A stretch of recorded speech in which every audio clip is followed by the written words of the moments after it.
etelää. Se saa mulle ikset repeänää. Mutta sun meno aika vetelää. Ja ei tuntu entinen kenenkään. Mut aina kun sä puhut sitä etelää. Se saa mulle ikset repeänää. Saa mulle ikset repeänää. Saa mulle ikset repeänää. Repeänää. Repeänää. Saa mulle ikset repeänää. Saa mulle ikset repeänää. Repeänää. Repeänää.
Pidättelin kyyneleitä, mä ekassa lähetyksessä heti itkeä, mutta kyllä niin lähellä oli niin ihanaa tulkintaa.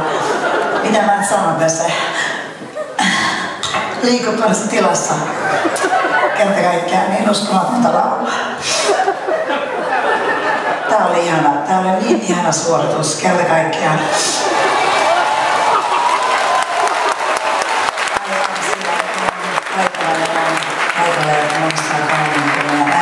Se kuulostaa juuri tällaiselta.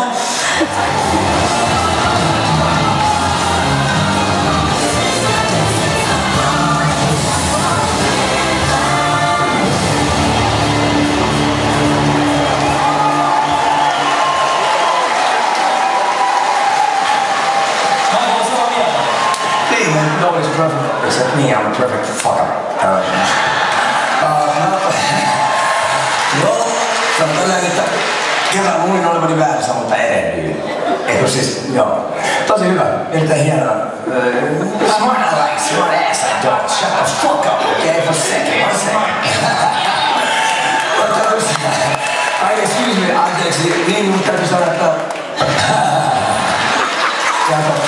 Yo, Lenny, perfect touch, the leg and yeah, dirty loose, alright. Stray Cats, what? Erittäin hienoa. Kiitos.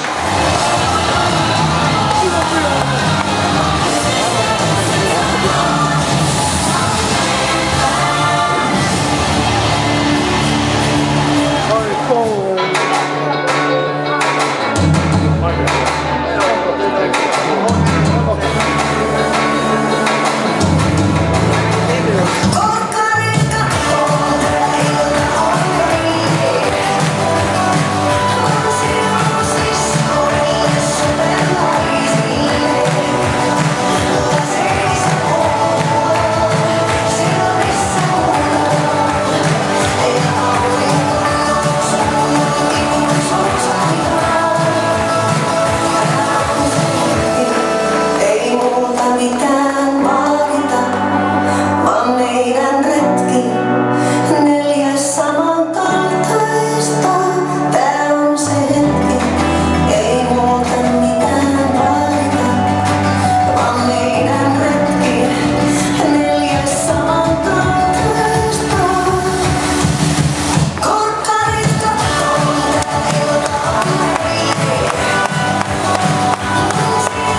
ja mun äidin nimi on Kaisa.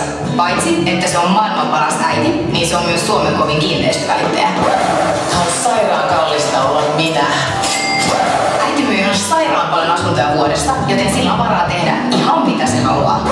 Vaatekaappi pitää olla puhlikaan. Mulla ei ole aikaa miettiä, että mä laitan päälle sopiiksi noin toisiinsa, vaan kaapista pitää löytyä vaihtoehtoja suoraan. Mä oon ihan tavallinen Kaisa. Siksi mä varmaan pärjään. Mä myyn vuodessa yli 150 asuntoa, keskimääräinen välittäjä myy noin 450. Mä tiedän olevan ihan huippu ja huippu. Te joudutte mulle nyt sen kerran kaksion antaa nyt.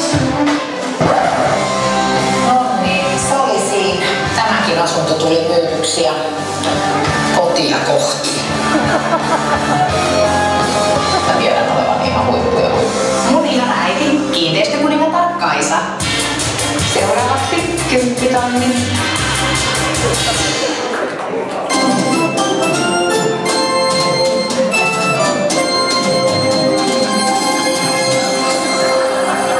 No niin, oikein hyvää keskiviikkoilta ja taas tässä joulua odotellessa enää 2 yötä.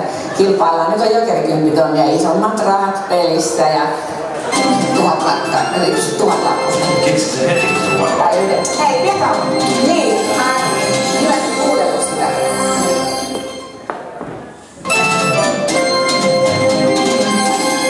Hei taas ja onneksi on jäljellä kuin 2 päivää joulua. Mä nimittäin tuossa lähtiessäni tuolta tänne studioon, niin jotenkin vaan meni sekaisin. On niin innoissani, mutta luojan kiitos, tässä on paljon enemmän päivää. Mä en nimittäin 2 päivästä mitään tehdä. Kinkkuu, niin nyt ihan relax vaan. Tällaista tulee yhtäkkiä lisäaikaa. Ihan. Niin orientoituu ensin siihen, että on enää vain 2 ja sit huomaa 15 minuutin päästä, että onkin 9. Tai noin suunnilleen. Hei, tilanne on semmonen, että hiki menisi tulla, johtuu kynttilistä tai jostain muusta, mikä johtaa 2600.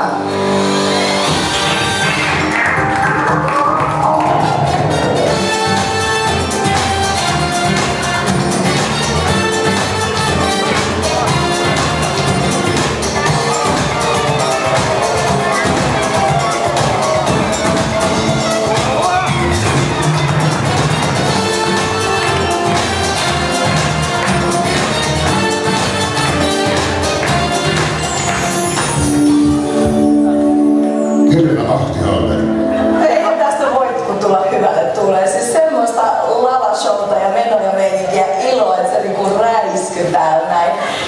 Mun täytyy kyllä sanoa, että se loppuvehkeily meni yli minun taiteellisen ymmärryskyvyn aivan täysin.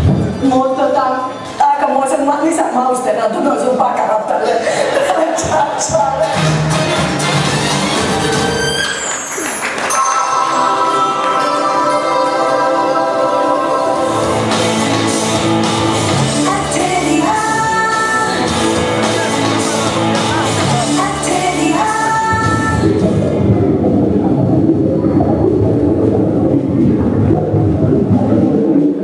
Heippa!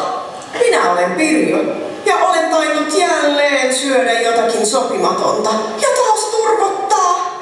Ja minua on illalla jännittävät ensitreffitkin. Voi saatana! Mutta ei hätää.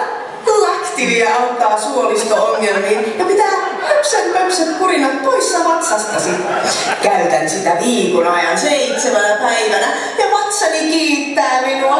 Enää ei ole huolia vatsan kurinoista. Hupsis! Taidanko tarvita lisää laktiviaa?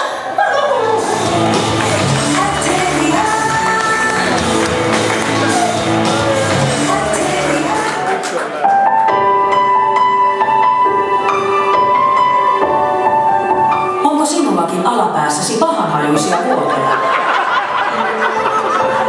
Tunnetko jatkuvaa kutinaa siellä? Onko römpsäsi rähmällään?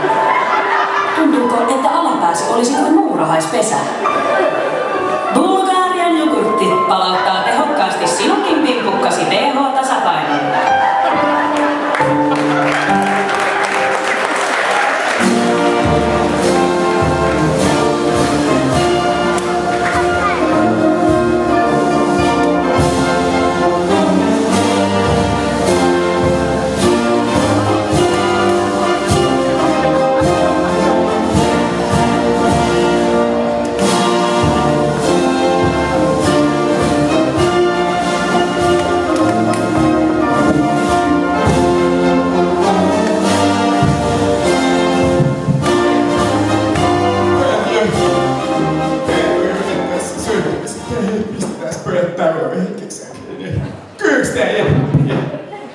Hyvät kansalaiset. Sanotaanko tästä tapauksesta ihan vaan, hyvät synttärivieraat. Nyt kuulkaa semmonen juttu, että me päätettiin Penan kanssa ihan kanssa 2 penaa tuolta isolta kirkolta lähteä tänne onnittelemaan synttärisankareita. Nythän on käynyt sitten ihan se pahin mahdollinen tilanne, että Pena perhana on kuulkaa kadonnut. Ja tosiaan ei löydy mistään, että on ihan kerta kaikkiaan hukkunut tähän maaseuduun. Nyt mä toivoisin, että jos porukalla voitais vähän lähteä etsimään häntä, että hän on semmonen aika... Tunnetteko te meidän Penaa? Tunnetteko te yhtään miltä hän näyttää? Hän on se, miten mä häntä nyt kuvaisin, niin aika tapetinlainen heppu. Että jos hänet härmätä seinää vasten laittaa nojaamaan, niin yhtään ei voi tietää, että onks meidän Pena siinä vai eiks meidän Pena siinä. Ei siellä poikkeuksellisesti ole silmät auki, mutta se on hirveän harvinainen tilanne siis sellainen, että jos ronkaatte, niin onnea. Että se on sellainen, mitä nyt sanoisi, hiive harmaa. Toivottavasti tää joku kissa, ettei saanut sen kiinni. Et kotona hän on tavallaan lehdestä lukenut, että hän vahtii kotona kissaa, mutta kyllä se on kuulkaa toisinpäin. Et kyllä meidän Miska vahtii siellä Penaa, ja kuulkaa sanokaa mun sanoneen, kun ne on siellä kuulkaa 2 pesmeytäneet, että se on kyllä semmonen möykky sen jälkeen. Pena on yleensä pakko jättää takaisin häkkiinkään siinä vaiheessa, että et ne ei kotiasioista nyt sen enempää, että ei. Jos täällä nyt ei sit kukaan tunnusta panneensa Penaa silloin puunsa, niin mä jatkan sitten tutkimuksia tänne päähän. Tätä tiusta kyllä riittää, että voi mennä huomisen puolelle. Mutta tähän loppuun mä sit vaan ehkä ritkautan vähän tunnelmaa kohottaakseni tämmösen hauskan pikku sanojenkin, että tiujui, nyt se on auki ja nyt se on kiinni, että hessui vaan kaikille. Oikein hauskaa ilmoittaa.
lisää törinää pyttyyn. Sinne päin, mutta ei ihan siellä asti. Mutta ei huono.